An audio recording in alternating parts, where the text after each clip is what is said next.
Assalamualaikum warahmatullahi wabarakatuh. Halo everyone, perkenalkan nama saya Rosi Rahmawati dari Universitas Saryala Hitam, Fakultas Ekonomi dan Bisnis, Program Studi Manajemen Kelas Pagi dengan NIM 22611072. Untuk memenuhi syarat tugas manajemen operasional dengan dosen pengampu Ibu Desi Sandia, Sarjana Ekonomi Magister Manajemen, saya akan menjelaskan tentang manajemen operasional pada PT Sari Kopi Indonesia. Yang pertama, apa sih PT Sari Kopi Indonesia itu? PT Sari Kopi Indonesia adalah sebuah perusahaan induk yang memiliki hak merek dagang Starbucks Indonesia di mana bergerak di bidang F&B. Produk yang dihasilkan oleh Starbucks Indonesia banyak yang cenderung lebih berbahan kopi dan juga susu. Selain menjual makanan yang berbahan kopi dan susu, Starbucks juga memproduksi seperti teh, sandwich, cake, dan lain sebagainya. Nah, yang selanjutnya saya akan menjelaskan tentang proses operasi dan produktivitas serta sistem peramalan strategi operasi yang diterapkan oleh PT Sari Kopi Indonesia.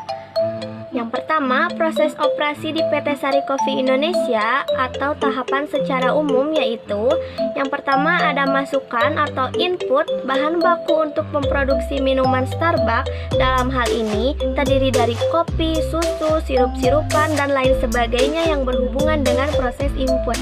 Yang kedua, ada proses atau penggunaan peralatan dan mesin untuk memproses biji kopi Starbucks seperti mastrena, shaker, oven, dan lainnya. Yang ketiga, ada keluaran atau bisa disebut dengan output, hasil yang didapatkan dari serangkaian proses sebelumnya yaitu minuman Starbucks yang sesuai dengan standar ketetapan perusahaan. Selanjutnya, sistem penilaian produktivitasnya menggunakan produktivitas multifaktor. Perusahaan memiliki sistem peramalan dalam memperkirakan jumlah kebutuhan untuk produk yang akan dihasilkan. Kemudian, perusahaan menggunakan strategi operasi dengan senantiasa mencari inovasi menyusun strategi operasi menyesuaikan perkembangan zaman. Nah, di sini untuk selanjutnya ada sistem produk atau jasa, strategi proses, lokasi, dan tata letak yang perlu diterapkan di PT Sari Kopi Indonesia. Desain produk yang diterapkan oleh PT Sari Kopi Indonesia dengan cara melakukan serangkaian kegiatan sebelum menetapkan desain produk dan jasa yang akan diluncurkan atau diterapkan. Yang pertama, ada perusahaan akan mengamati keadaan lingkungan sekitar. Yang kedua, perusahaan meminta tanggapan dari masyarakat mengenai produk. Yang ketiga, perusahaan akan membuat uji coba sampel produk yang dikeluarkan kepada masyarakat. Yang keempat, ada produk dapat ditetapkan dan disebarluaskan. Nah, untuk strategi proses perusahaan menginginkan adanya efisiensi dan efektivitas pada saat proses operasi berlangsung dengan tidak melakukan pemborosan.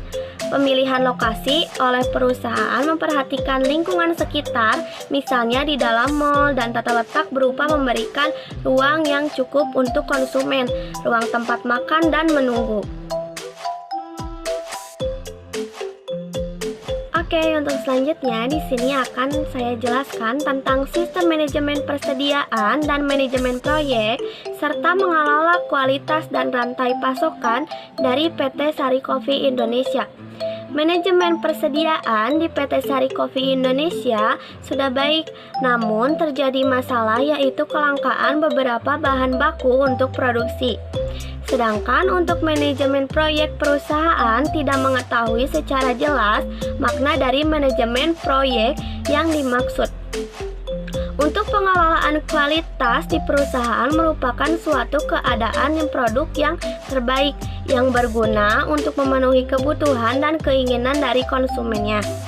Untuk jaringan rantai pasok Starbucks adalah dimulai dari perencanaan bahan baku sampai dengan produk jadi dan siap untuk dijual kepada pelanggannya.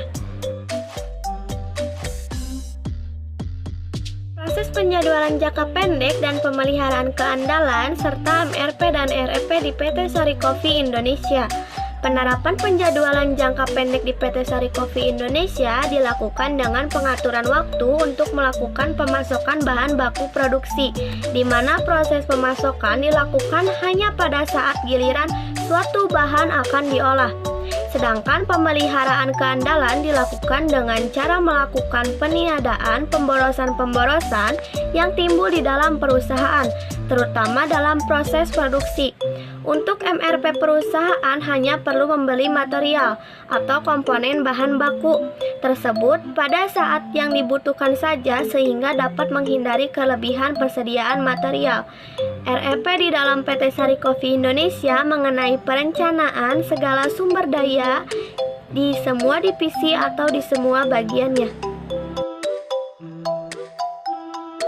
Nah, untuk yang terakhir ada sistem sumber daya manusia, desain kerja, dan perencanaan agregat penting di PT Sari Coffee Indonesia.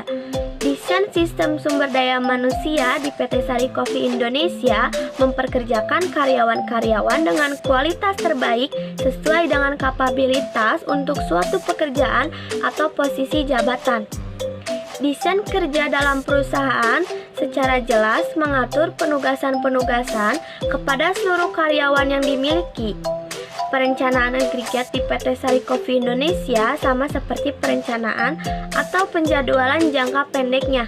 Hanya saja harus melihat dan meramalkan kondisi yang akan datang dengan keadaan yang begitu fluktuatif atau berubah-ubah dalam waktu 1-3 tahun ke depan.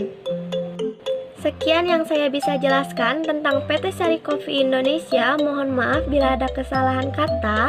Dan jangan lupa buat teman-teman di like, comment, and subscribe. Bye-bye.